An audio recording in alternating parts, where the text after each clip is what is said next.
안녕하세요. 배움틀 수학학원 원장 권정기입니다. 오늘은 2020학년도에 배웠던 출제되었던 도곡중학교 2학년 수학 문제 기출문제를 이제 분석을 하려고 합니다. 같이 한번 보시죠. 자, 시행학교는 도곡중학교 1학기 기말고사고요. 2학년들이 다 공통으로 봤던 문제들이고, 시험 범위는 1학기 전범위로 됩니다. 왜냐하면 이제 중간고사를 보지 않았기 때문에 기말고사에서 앞에부터 뒤에까지 좀 시험 범위가 좀 넓긴 하겠죠. 그래서 이제 공부할 분량도 좀 많아지긴 했는데, 어쨌든 객관식만 19문제가 출제가 되었습니다. 자, 출제 경향 분석을 좀 해봤는데요. 보시다시피 최상 문제라고 분류되는 그런 좀 난이도가 굉장히 높은 그런 문제들은 출제되지 않았습니다. 그리고 상에 해당되는 문제도 선생님이 상으로 좀 분류하긴 했지만 상으로 분류하기 조금 애매한 그런 문제들이 한 3문제 정도 나왔고요. 자, 단원별로는 다 골고루 출제가 되었습니다. 그래서 일단 난이도는 전체적인 난이도는 한 중간 정도라고 좀 보면 되고요. 2020년도이기 때문에 2020년도는 이제 어떤 일이 좀 벌어졌죠? 기억나는 거 있어요? 가장 큰 이슈가 이제 코로나였죠. 그래서 학교를 많이 가지를 못하는 상황에서 선생님들이 좀 문제를 쉽게 출제하지 않았나 싶은 생각도 좀 들긴 하는데, 이전에 이 도곡중학교가 이 전전에 19년 이전에는 난이도가 조금 추상급 난이도 문제들이 한두 문제 중에 섞여 있었긴 했는데, 2020년도 들어서는 특히 2020년도 문제에서는 학생들의 그 학교를 빠지는 되는 그런 상황들을 좀 고려해서 문제들을 좀 쉽게 좀 출제하지 않은가 이런 생각이 좀 듭니다. 그래서 2021년도 1학기 기말고사 때도 과연 이런 난이도로 나올까라는 생각이 좀 드는데, 어쨌든 범위가 넓기 때문에 단원별로 나와 있는 기본적인 문제들과 기본적인 유형 문제들을 완벽하게 자신의 거로 좀 숙지를 하고요.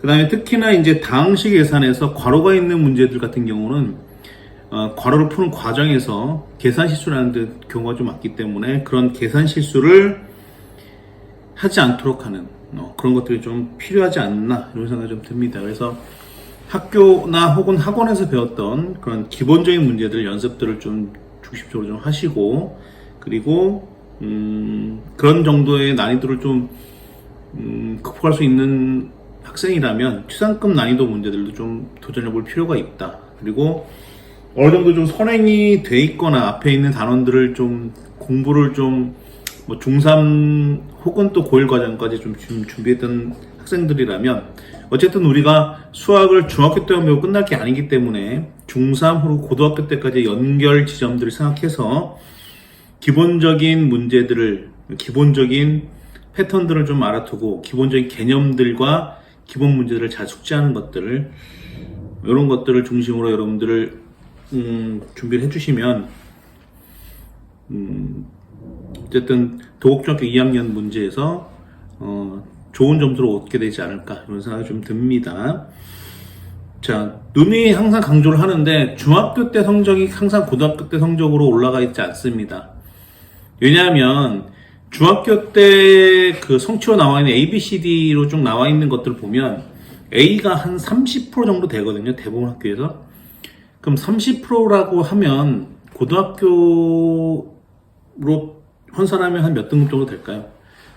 한 3등급에서 4등급까지 진행이 됩니다. 그래서 3등급에서 4등급, 고등학교 단위로 환산해서 3등급에서 4등급 정도 되는 학생들이 전부 다 A를 맞게 되니까, 여러분들 중학교 때 A를 맞았다고 해서 그게 바로 고등학교 성적으로 이어진다고 생각하지 마시고, 꾸준히 끝까지 수학을 꾸준히 공부하는 것들이 필요하다, 이런 얘기를 좀 해드리고 싶습니다.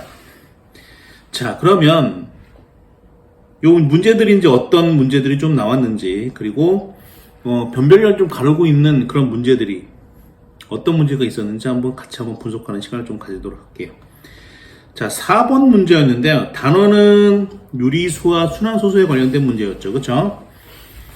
자, 두 자연수 x, y가 다음 조건을 만족시킨다. x는 100보다 작고요. 분수 2 곱하기 3의 제곱 곱하기 5분의 x를 소수로 나타내면 유한소수이다. 아, 유한소수구나 라고 얘기할 수 있을 거예요.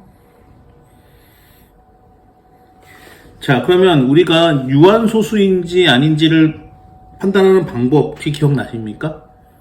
이거 모르면 안 되죠. 그쵸? 분모, 기하분수의 분모의 소인수가 2와 5뿐이면 유한소수고 그 이외의 소인수가 존재하면 유한소수가 아닌 무슨 소수다? 순환소수다 라고 판단할 수 있겠죠. 그 이유는 혹시 아십니까? 2나 5만 존재해야 되는 이유 아세요? 자, 소수를 분수로 나타내면 대부분 분모가 10이죠.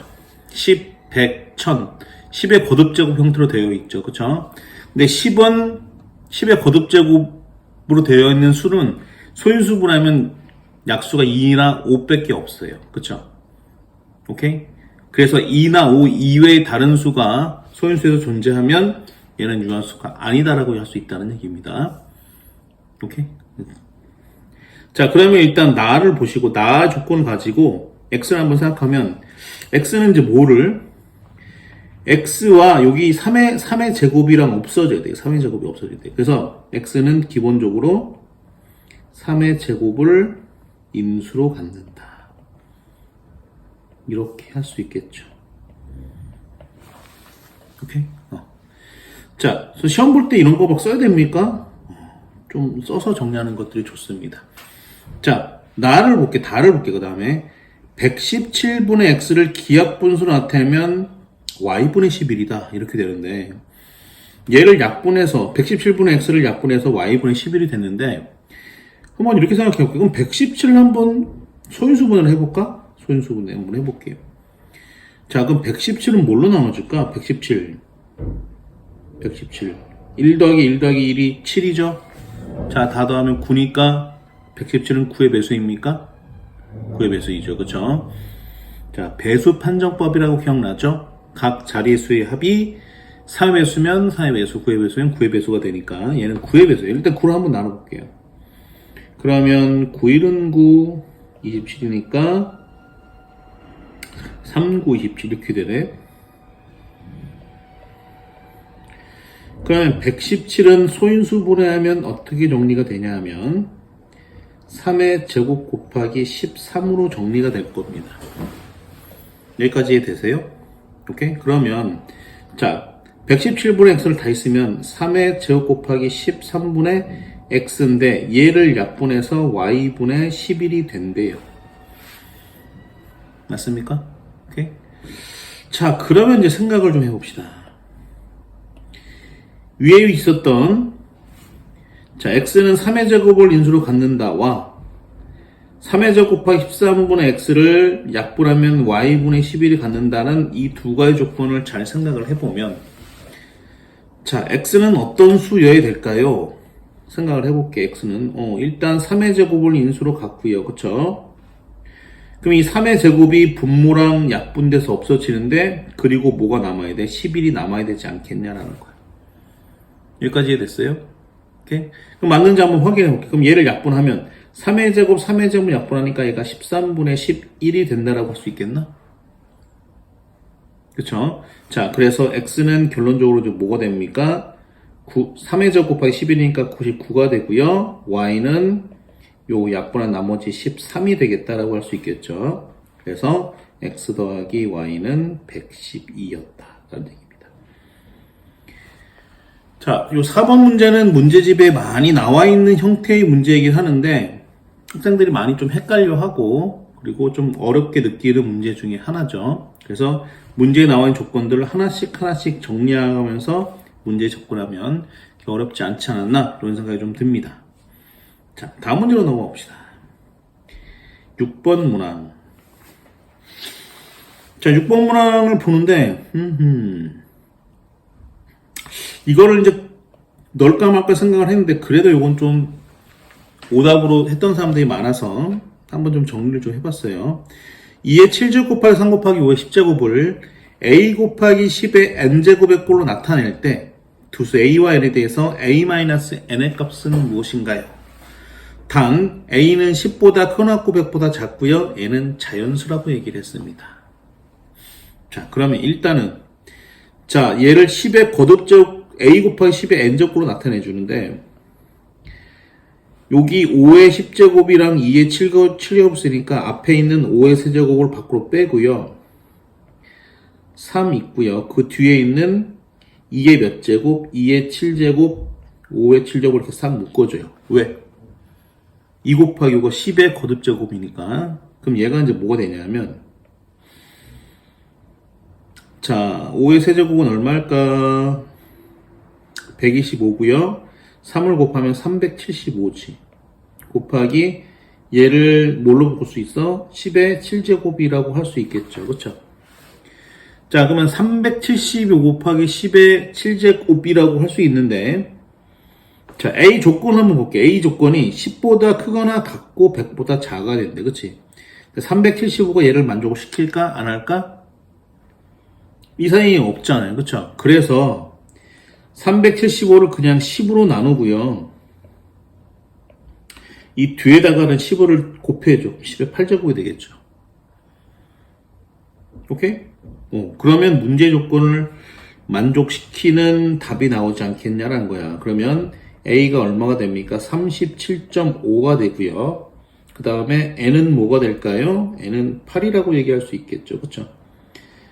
자, 그래서 A에서 N을 빼버리면 뭐가 될까요? 29.5 이렇게 됩니다. 자, 잘 따라오셨죠? 자, 그 다음에 11번 문항인데 자, 혹시 11번 문항 혹시 문제 혹시 예전에 한번 본 적 있어요? 굉장히 좀 유명한 문제라서 요 문제가 초등학교 무슨 영재 뭐 관련된 이런 문제라든가 뭐 창의력 수학 관련된 문제 이런 데 이제 많이 출제가 되는 문제. 그래서 요거는 식을 어떻게 만들어서 식을 정리할 것인가 이런 것보다는 좀 기발한 생각들을 좀 고민을 좀 해봐야 될 것 같다는 생각이 좀 들어요. 그래서 좀 아이디어적인 면이 좀 필요한 문제였지 않았을까 하는 생각이 들어. 많은 학생들이 얘를 3번이라고 쓰는 경우들이 있어요. 그쵸? 무슨 경우냐면 이 금화를 한번 여기다 순서를 매겨볼게. 1, 2, 3, 4, 5, 6, 7, 8 오케이?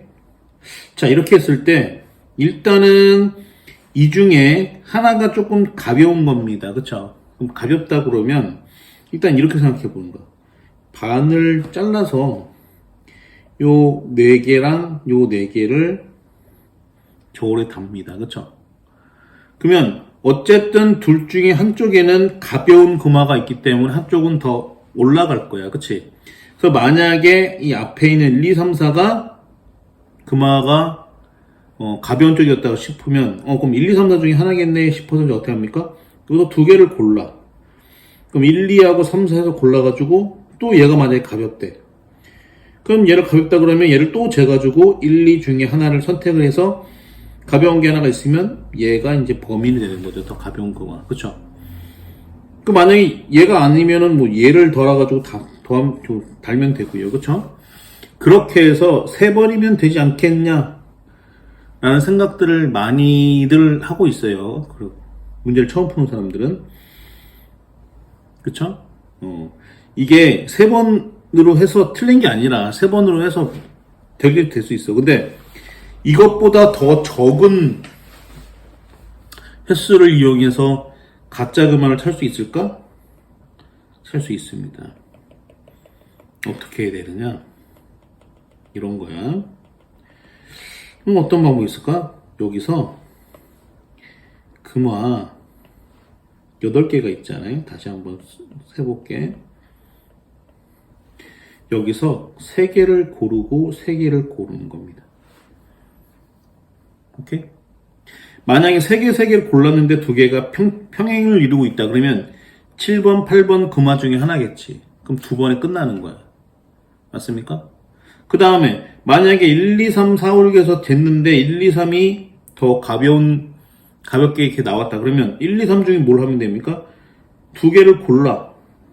두 개를 골라서 두 개를 재서 만약에 얘가 하나가 가벼워지면 얘가 범인이고요. 얘네 둘이 평을 이루고 있다 그러면 3번이 가벼운 금화가 되는 거야. 그렇지 않겠습니까? 그러면 몇 번을 했습니까? 몇 번? 셋셋 둘로 이렇게 묶어서 셋셋을 했으니까 한 번 하고 그 다음에 두 번만 해버리면 가짜 금화 탈 수 있겠죠. 그렇죠? 그래서 많은 사람들이 세 번이라고 답을 썼는데 실제로 두 번만 해도 얘는 가짜 금화를 찰 수 있었다. 이런 얘기입니다. 좀 재밌던 문제였습니다. 자, 14번 문제였는데 그림과 같은 똑같은 직사각형 모양을 직사각형 여러 개를 쌓아 올린 그림인데 이 직사각형의 긴 변의 길이인데 긴 변의 길이 물어봤는 거야. 자, 뭔가 좀 요상한 모양의 직사각형이 나왔는데 자, 그러면 직사각형을 이렇게 생각해 볼게. 이 직사각형에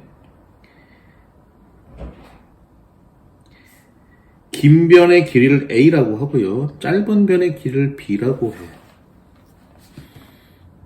오케이? 자, 그러면 볼게.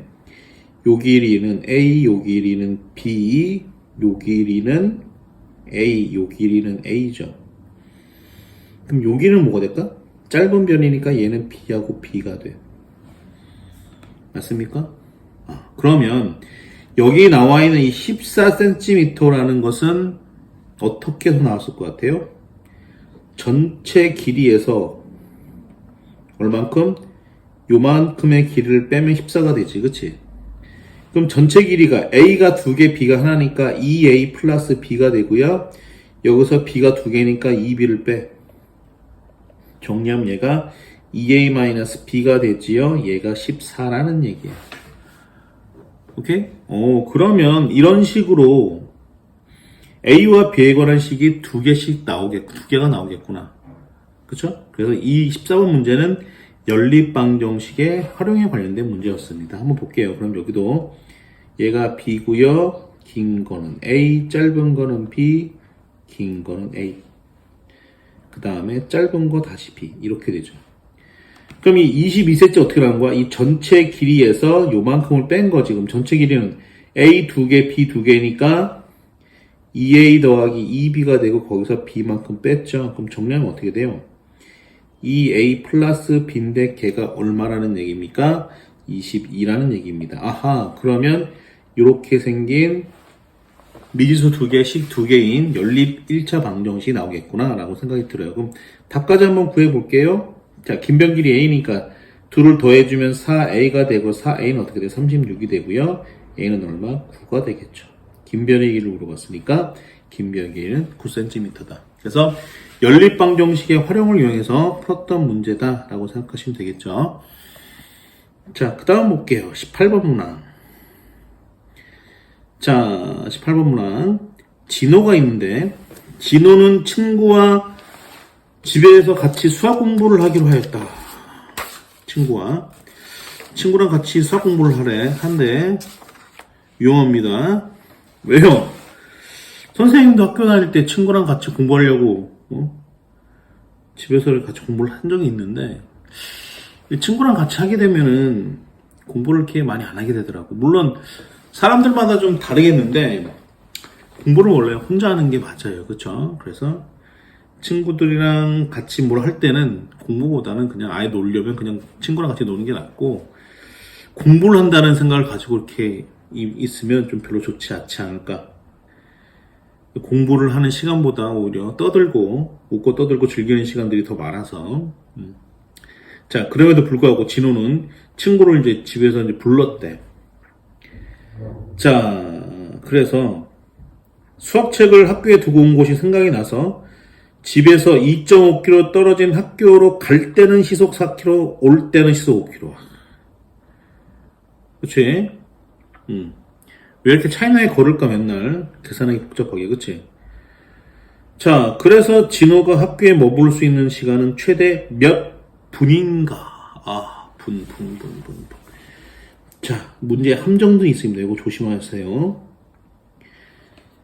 여기서 이제 봐야 될 거는 이가 지금 시속으로 나와 있지, 속력이. 그치? 근데 답은 분이야. 그래서 나중에 단위를 맞춰줘야 되는 것들이 굉장히 중요합니다. 요거 문제 함정이니까 여러분들 요거 잘 끄집어내야 돼요. 자, 그럼 봅시다. 여기가 이제 진원의 집이야. 진원의 집이 있어. 진원의 집.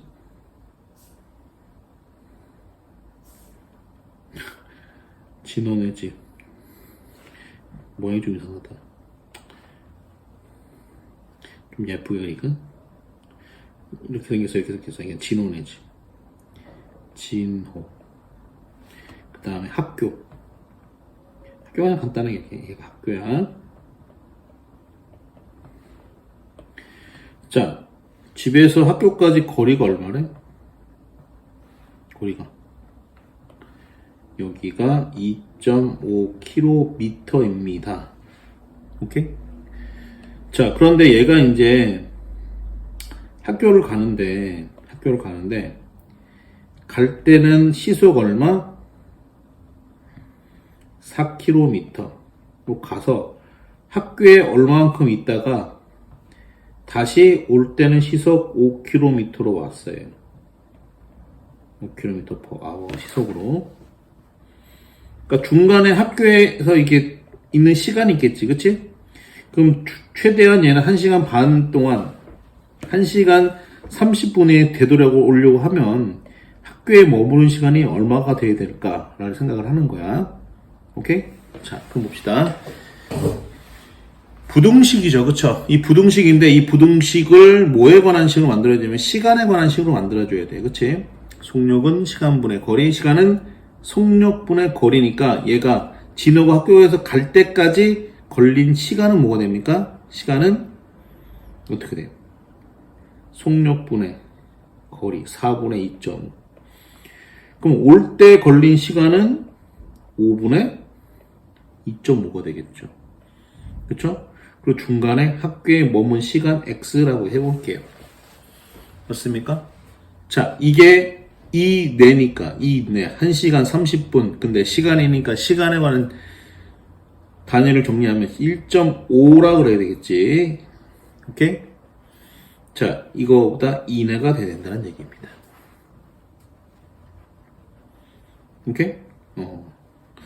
자, 일단은 분모가 조금 거시기 하니까 양변에다가 한번 10을 한번 곱해볼까? 10을 곱하면 4분의 25. 얘는 5가 될까? 얘는 10x가 되고요. 얘는 15가 됩니다. 오케이? 그러면 10x는 넘기면 15에서 5를 빼니까 10이죠? 10은 4분의 40이고요. 40에서 4분의 40에서 4분의 25 빼죠? 그럼 4분의 15가 되나? 오케이? 그럼 5로 나누면 5, 20, 5, 3, 15. 그럼 x는 얼마가 돼? 8분의 3 보다 작아야 됩니다. 라고 할 수 있을 거야. 그치? 오케이? 그래서 답을 1번이라고 8분의 3 이라고 쓰는 사람이 많은데, 자, 이것도 문제의 함정입니다. 이렇게 쓰면 안 돼요. 그쵸? 자, 단위를 생각했을 때 8분의 3 뭐가 됩니까? 시간이 되죠. 그쵸? 오케이? 근데 문제에서 얘기한 건 최대 몇 분이라고 했으니까 8분의 3 시간을 분으로 고쳐야 되고 8분의 3 시간을 분으로 고치면 곱하기 60을 하면 되겠죠.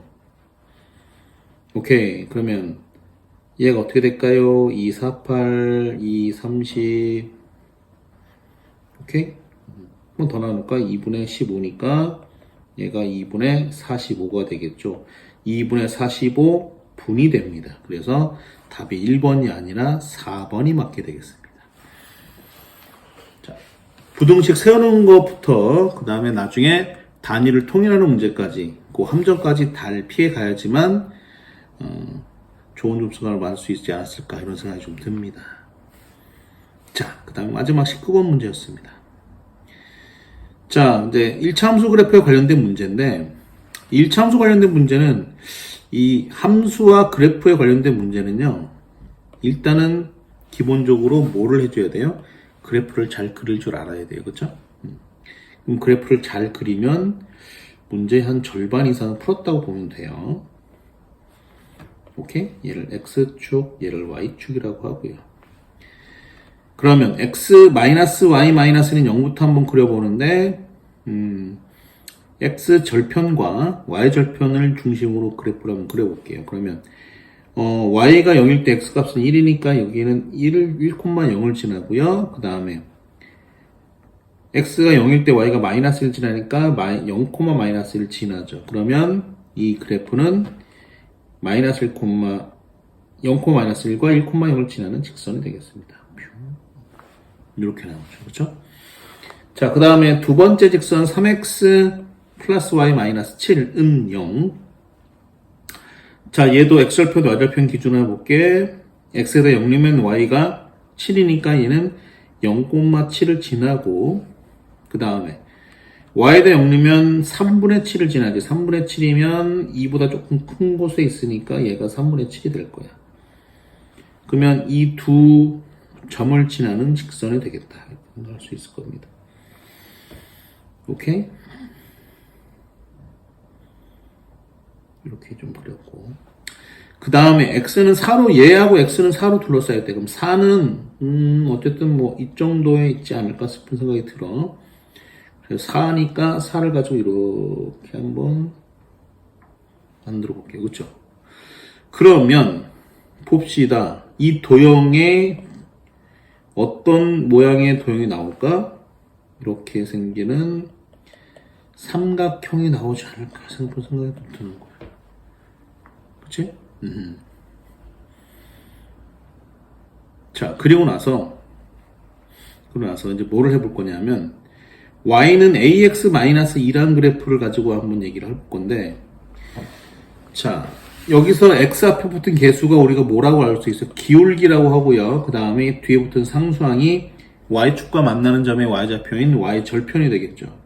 그러면 a 값에 따라서 얘가 기울기가 왔다 갔다 하지만 뭐는 변하지 않는다? y절편은 변하지 않아. 그치? 그러면 y는 ax-2는 a 값에 관계없이 0,-2라는 y절편은 지나는 그래프가 될 거야. 그쵸? 그러면 얘를 지나는 그래프가 이렇게 그럴 수도 있고 이렇게 그럴 수도 있고, 지 마음대로 막 그럴 수 있을 거야. 이렇게 되는 그래프야. 오케이? 자, 그런데 얘가 뭐랑 만났는데 이 색칠된 이 삼각형이랑 만나려면 그때 a의 최소값은 얼마가 돼야 될까를 물어보는 거야. 그치? 자, 그러면 볼게요. 얘가 이렇게 해서 지나지. 그치? 얘도 지나. 그럼 이 색칠된 분을 만나려면 가장 높게 있으려면 어떻게 돼? 아, 요 두 그래프 만나는 점. 이렇게 지날 때가 가장 A 값이 클 때 아닐까? 이런 생각이 들어. 우리는 최소값이니까 가장 작을 때야. 그럼 가장 작을 때니까 결국은 뭐라고 얘기할 수 있다는 얘기예요? 요점이지, 요점. 요점을 지날 때가 이 그래프가 요 삼각형이랑 만나는 가장 작을 때의 점이 아니겠는가 싶은 거야. 그렇죠? 오케이? 자, 그러면 이 그래프는, 이 점은 우리가 얼마인지를 찾아봐야 되냐면 x는 일단 4야. 4고, 자, 그래프가 3x 플러스 y 마이너스 7 위에 점이 되겠죠. 그렇죠? 여기다 4를 대입해야 되겠네. 자, 4를 대입해 봅시다. 그럼 어떻게 돼요? 4, 3, 12 플러스 y 마이너스 7은 0이 되겠죠. 그래서 y는 뭐가 될까요? 마이너스 5. 그래서 마이너스 5 이렇게 쓰는 게 맞겠죠. 그렇죠? 자, 그러면 y는 ax-2가 이 도형과 만날 수 있는 최소값이 될 때는 이 그래프가 뭐를 지난다는 얘기야? 4, 마이너스를 지난다는 얘기니까 얘를 대입을 해보죠. 그렇죠? 그럼 어떻게 될까요? 마이너스 5는 4a-2고요. 4a는 넘기면 마이너스 3이 되니까 a가 뭐가 되나? 마이너스 4분의 3이 된다 라고 얘기할 수 있겠죠. 오케이. 여기까지는 19번 문제. 19번은 조금 어려웠던 문제라고 볼 수 있겠죠. 자, 그래서 동국중학교 이제 시험 문제를 한번 좀 분석을 좀 해봤는데요. 기본적인 개념을 깊이 있게 학습하는 것들이 좀 필요합니다. 그리고 앞에서 나왔던 그 다항식 계산 문제에 있어서는 괄호를 풀 때 순서에 주의하고 계산 실수하지 않도록 집중적으로 연습을 하고요. 항상 중학교 내신 문제, 내신 점수의 목표는 만점을 중심으로 준비를 해주시는 게 좋겠다, 이런 생각이 좀 듭니다. 자, 여기까지가 작년 2020년도 1학기 기말고사 토학조 2학년 수학 문제를 좀 분석을 해봤고요. 어쨌든 여러분들과 함께 배움터 학원에서 여러분 곁에 항상 있을 수 있도록 하겠습니다. 자, 오랜 시간 동안 보여주셔서 감사합니다.